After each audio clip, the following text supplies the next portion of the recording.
So for today's video, nandito tayo ngayon sa kubo ni Mang Andy. So for today's video guys, manunungkit tayo ng mangga. Meron kaming dalang panungkit ngayon. Ito siya guys, dala-dala namin ngayon yung panungkit. Nahahabaan naman to guys. Kung matatandaan nyo, ginamit ko na din to nung nanungkit ako ng mangga dun sa kabilang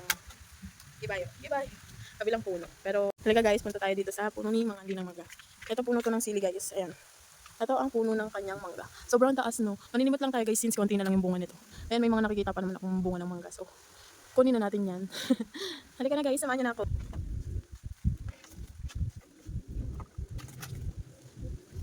So, dito tayo sa may makukuha tayo. Abot ko ba? Sobrang taas na kasi guys. Ayun pala guys, ang dami oh. Ayan oh. Puno ng mangga din. Diyan na lang tayo kukuha. Kaysa mahirapan pa ako, 'di ba?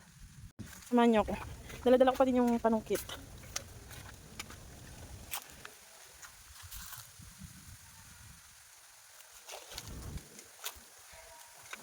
Guys, oh. Meron 'di ba? Nakikita niyo ba? Ayan. Kuha tayo.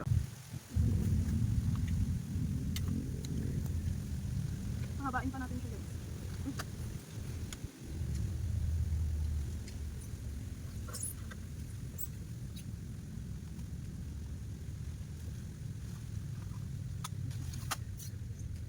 Meron na akong nakuha kasi guys.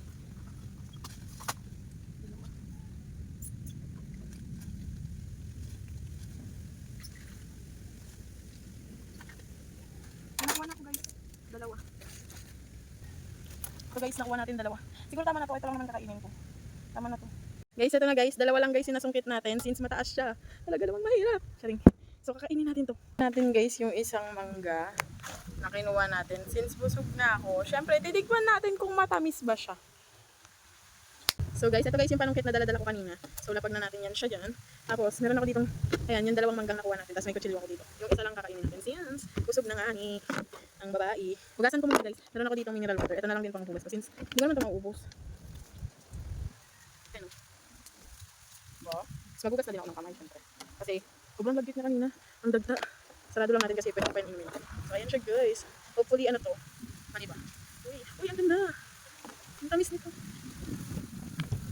Ang tamis nito guys. Itsura pa lang. Ang tamis nito guys. Itsura pa lang. Hindi na niya kailangan ng asin. Nagpaalam kami kayo sa may-ari ng mangga bago kami kumuha. Hindi kami basta-basta kumukuha ng kananim dito hanggang hindi kami nakakaalam.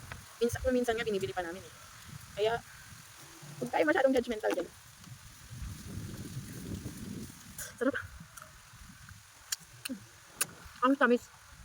Hindi na kailangan ng hindi na kailangan ng asin, bagoong or what. Ito na yun oh. Matamis talaga. Mababa ang tolerance ko sa maasim kaya ito matamis. Garing-garing ko talaga.